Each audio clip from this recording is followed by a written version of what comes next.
আমি একটা খাওয়া আনছি, ওটা ওইখানে যাচ্ছি, তার আগে আমি এটা দিয়ে এটা কিসের? এটা আমার মা জমাইতো, মারা গেছে 4 বছর আগে, সে মারা গেছে। আমি জানি না এটার মধ্যে কি আছে, আছে অনেক কিছুই আছে, কি আছে আমি জানি। এটা আমি দিয়ে গেলাম।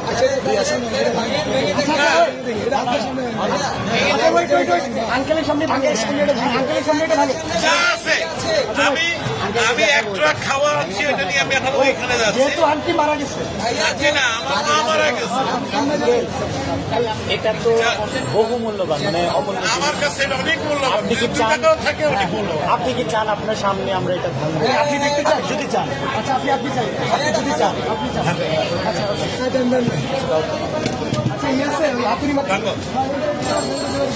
আপনি শুধু মাথা আস্তে আস্তে আস্তে আস্তে। বাচ্চারা দেয় সাইকেলের পয়সা আনতে, আমি বুড়া মানুষ, আমার বয়স কিন্তু 65।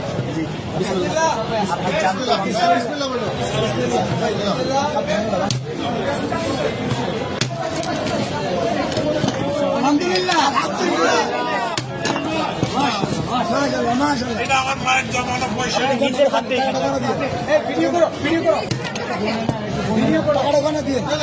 বলতে হবে না, আপনি এখানে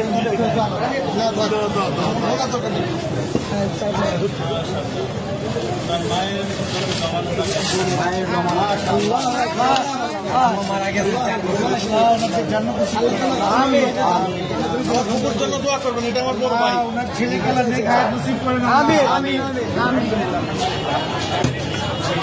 তোমরা এটাকে সদ্ব্যবহার করবে, এই আশায় আমি আছি। ইনশাআল্লাহ আমাদের জন্য দোয়া করবেন। নিশ্চয়ই আল্লাহ আপনার নিশ্চয়ই। আঙ্কেল, আপনাকে ধন্যবাদ আমাদের বৈষম্য বিরোধী ছাত্র আন্দোলনের উপর ভরসা রাখার জন্য। আপনার মৃত মায়ের মহামূল্যবান এই জমানো টাকা আমাদেরকে ডোনেট করার জন্য আপনাকে অসংখ্য অসংখ্য ধন্যবাদ। আমরা আপনার প্রতি চিরকৃতজ্ঞতা ঋণী থাকবো। আপনার আমাদেরকে অনেক মায়ের জন্য আমাদের সবসময় দোয়া থাকবে। Wish you all the best. Thank you so much. আমি কিন্তু একজন প্রবাসী, আমি এখন ওইখানে একটা ট্রাক মাল আছে কিন্তু আমার, আমি নিয়ে আসছি, এখানে তো অন্য টাকা নাই, আমি এখন ওইখানে ভাই আঙ্কেলকে টিস্যু দিন। পানি আছে, পানি আছে, পানি আছে, একটা বোতল পানি দাও। আঙ্কেল আঙ্কেল আঙ্কেল আমাদের থেকে এক বোতল পানি নিয়ে যান, আমাদের জন্য। এক বোতল পানি দাও আঙ্কেল, এটা আমাদের পক্ষ থেকে আপনার জন্য গিফট। Thank you. আসসালামু আলাইকুম। আচ্ছা ভাই।